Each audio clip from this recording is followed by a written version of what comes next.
dear colleagues and friends from all around the world. I join in welcoming you to this wonderful forthcoming week of the conference. I'm supposed to be here to give a keynote address. One confession is that I don't really know what it means to give a keynote address in a subject like geometry. I guess the idea emerged mostly in humanities, where there is a certain theme which one would like to pursue, and the keynote speaker is supposed to chart them out, and perhaps in some form, some way, they set the objectives for the conference. I'm afraid it will be, first of all, I don't think such a thing is possible in mathematics, especially in sciences, and especially in mathematics.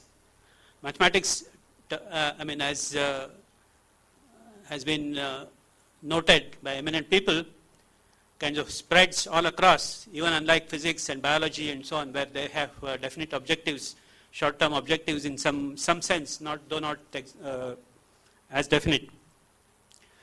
Mathematics is, at least the kind we pursue, is meant to be free for all, and it's best that we keep that way and not try to define what we want to do in the course of the week or the year or the 10 years or future.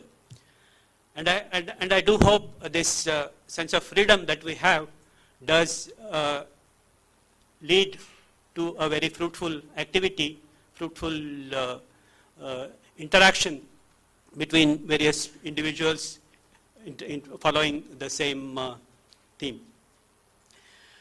Now, coming to the theme itself, it is, I think, the first major event that we have in this country on this theme, and I would like to congratulate the organizers, Aravinda and Samuel, for holding such an event in the wake of the International Congress of Mathematicians. I'm sure all of you know about it, and I do hope that many of you would be going there. It's again one of the major things that we are hosting in this country. It's only the first time in India and only the third time in Asia, and many of us who have been working for it would really be happy if all of you or most of you would be there. I do hope that that will be the case. The theme of geometry is, of course, ancient.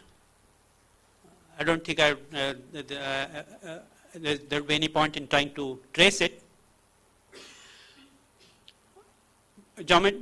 Besides geometry, we are concerned here with topology, dynamics, and negative curvature. The first two are too broad to say anything more.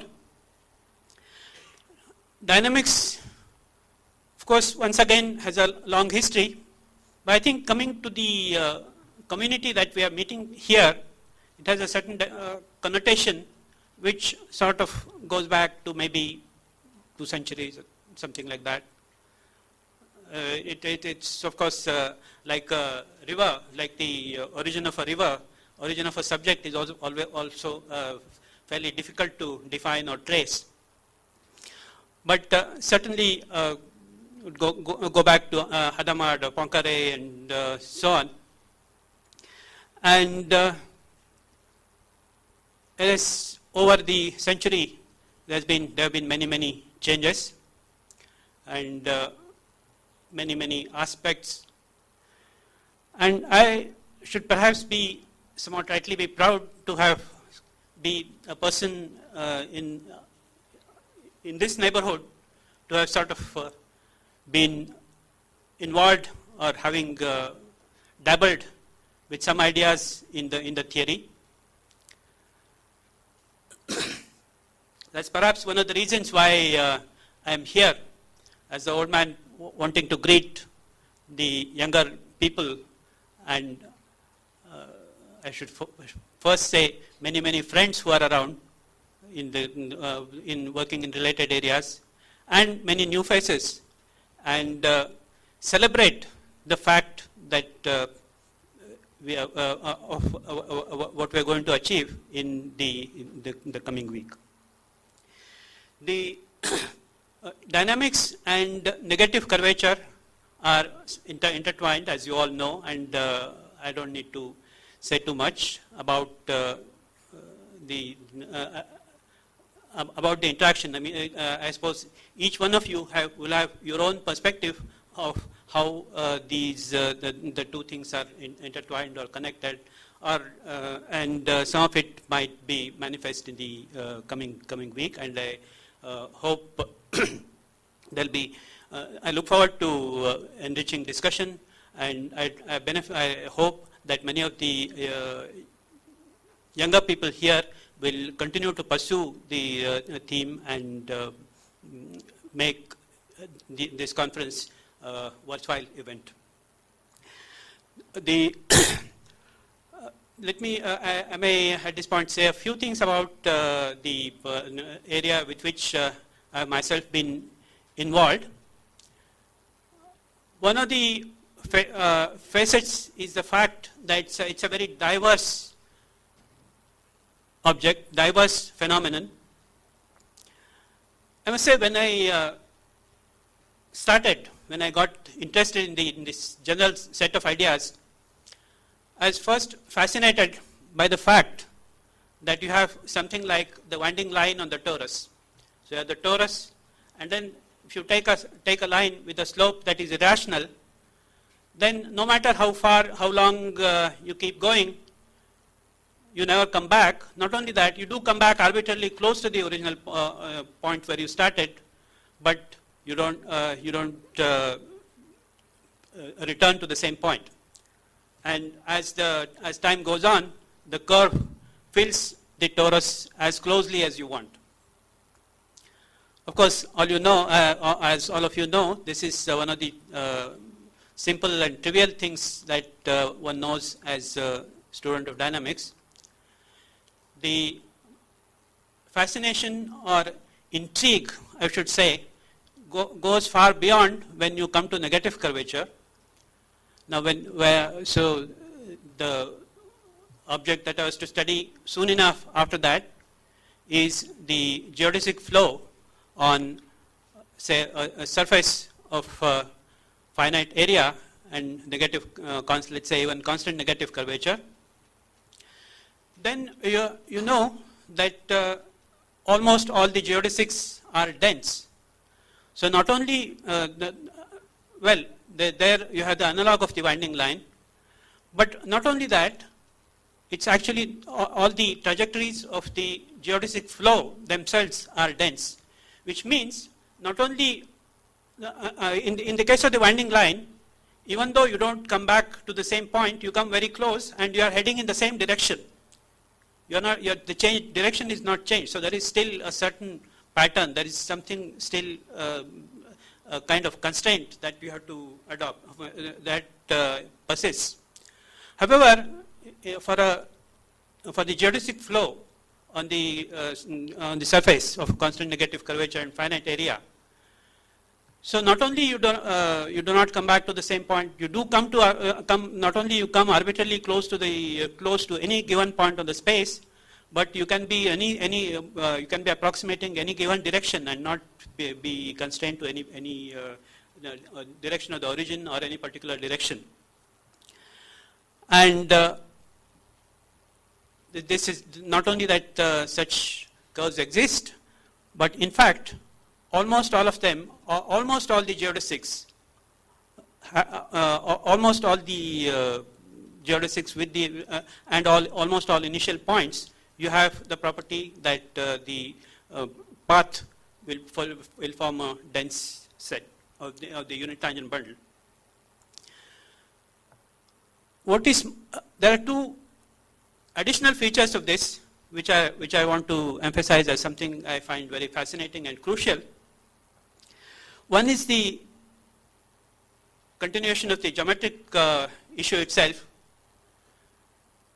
in what we said that this is true for almost all pairs of points and direction, and almost all turns out to be very crucial. You cannot do without it.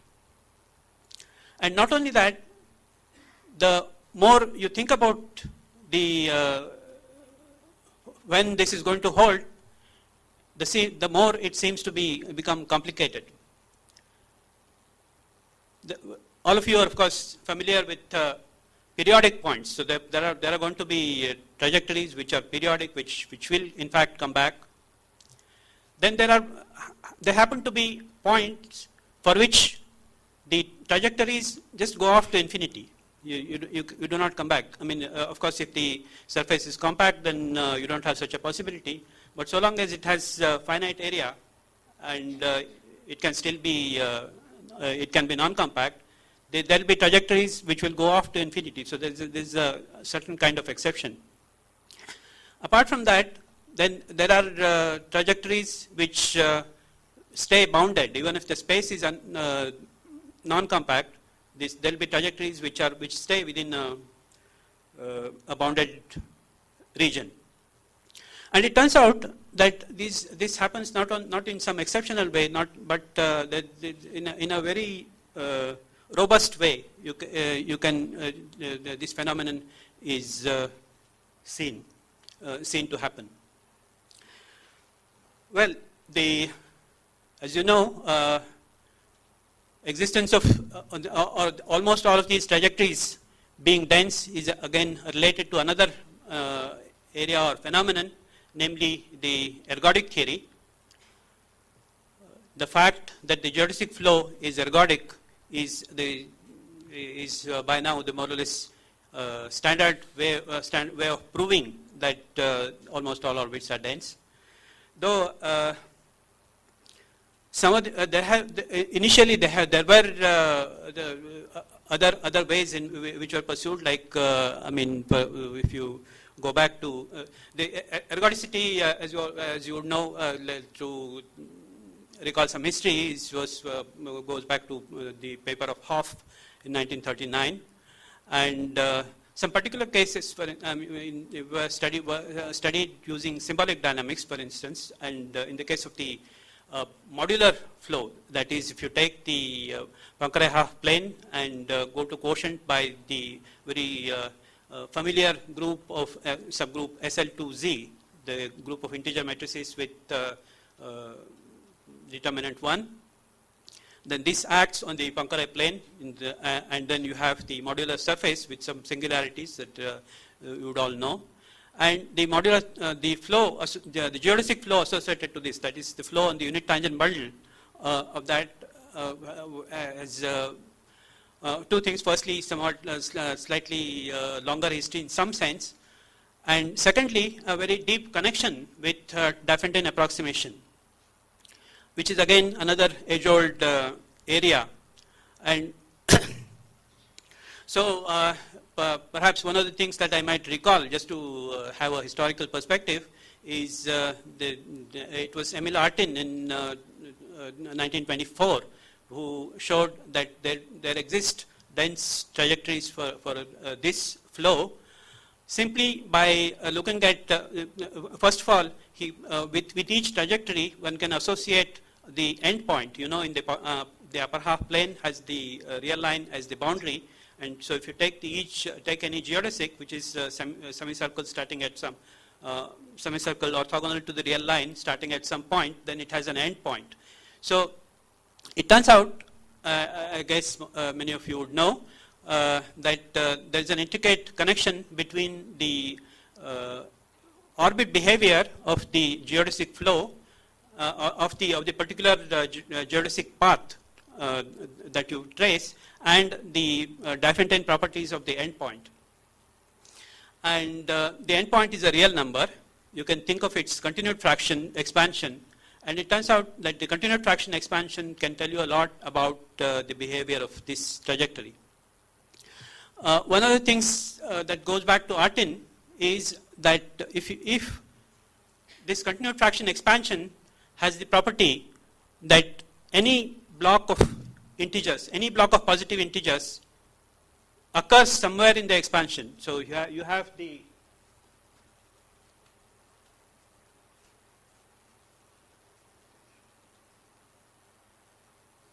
content fraction expansion, alpha equal to alpha naught, alpha 1 equal to alpha n, etc. For an irrational number, you know that this is always going to be an infinite expansion. And if given any block, say beta 1, beta 2, beta k, you can see it somewhere. This is a certain condition, then the trajectory will be dense. And though of course for the non-mathematician, this condition might look very absolutely strict, that every block should occur.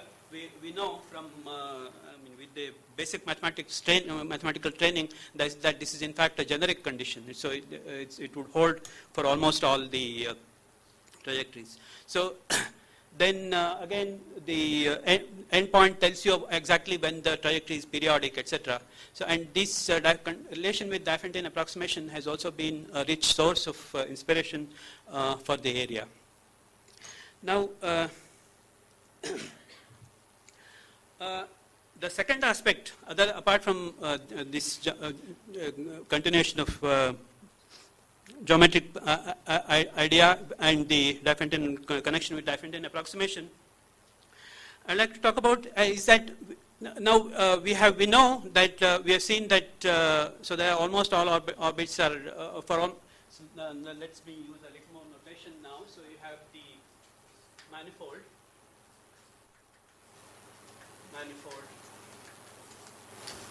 of constant negative curvature.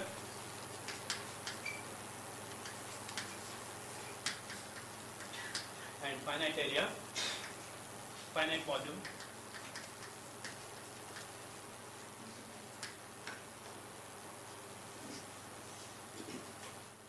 and if I take, say, let's call this X.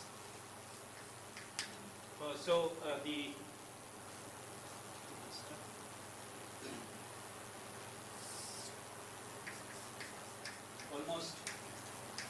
almost all X,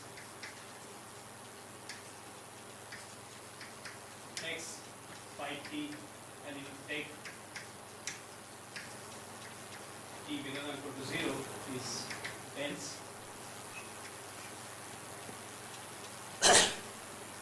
Now, as I said, the set for which this is dense, let's call this y x such that this holds. It's generally difficult to understand. It's not the whole, and it avoids many things. And on the other hand, x minus y is also large.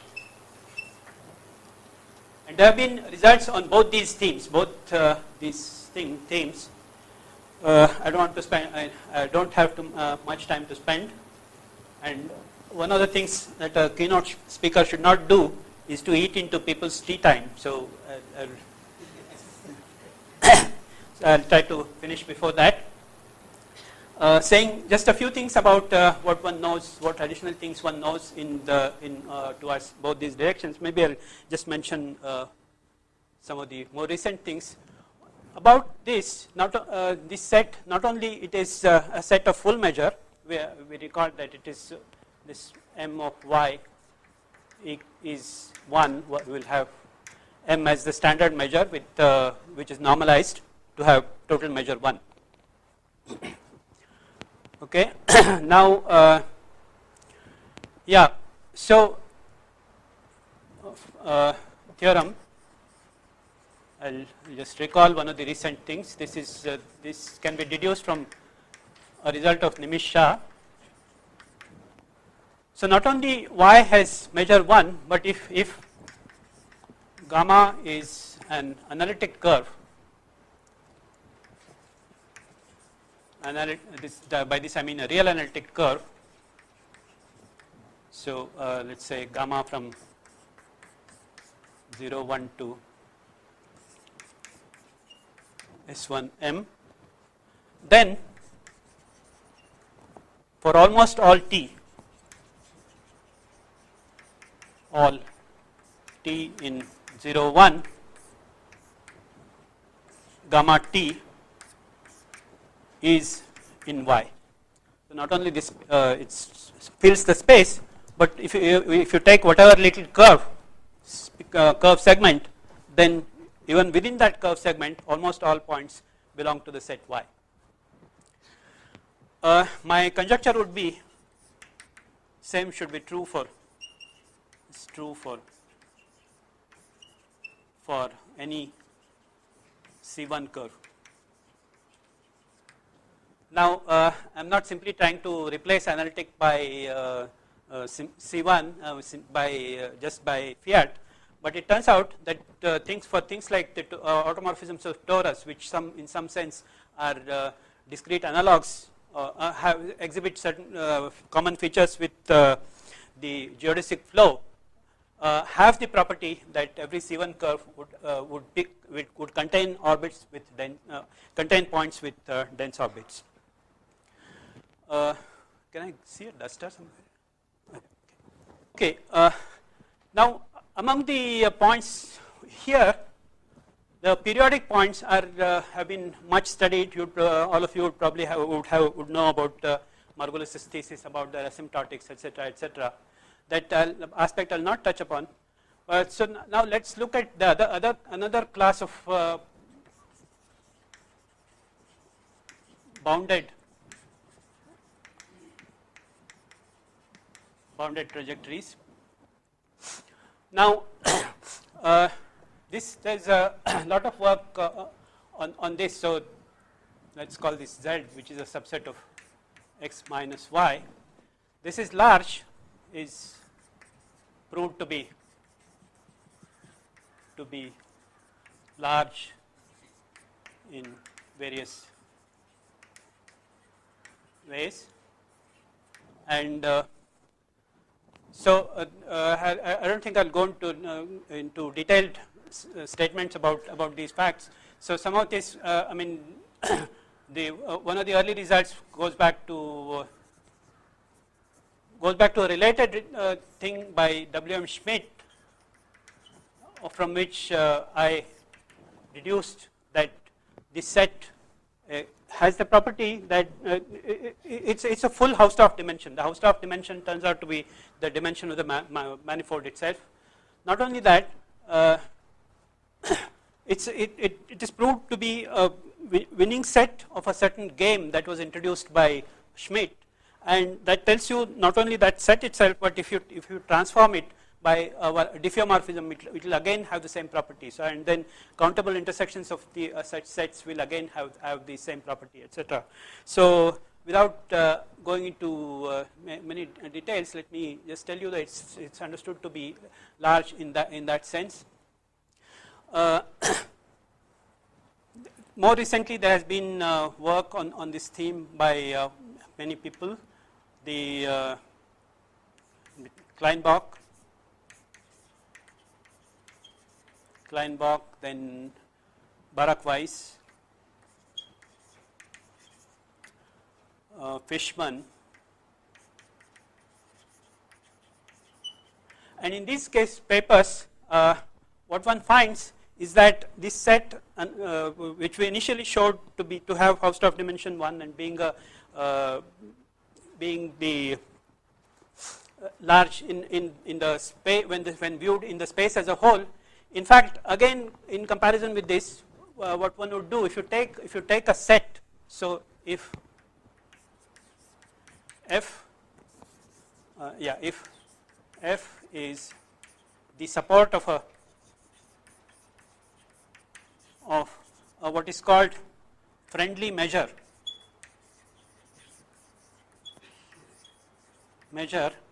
then F intersection Z is large in F intersection Z is large in F. So in particular, many fractal kind of sets turn out to have to contain points with this property. So inside your manifold there are a variety of fractal sets that can be thought of, which will necessarily have a large intersection with this thing. And then finally I will mention some work that we have with Hemangi Shah, who is here. And here we do not involve any measures, but take so intersections with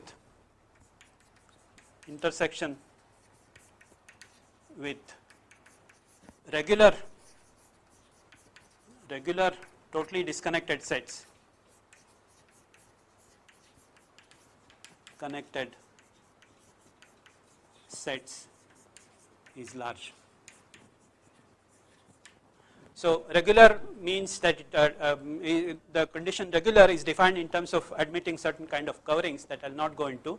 So the message is that not the set is not only you can pick points with this property in a set of Hausdorff dimension 1, but even if you start with if you start with a totally disconnected set which is regular in some sense, then you would still find points whose such that the trajectories from starting from corresponding to that will again be bounded. So these are some of the things which I found which I've been involved with, and I thought I'll briefly mention to you. So with that, I'll wish you a very fruitful week of interaction, and thank you all for being here and enriching this event.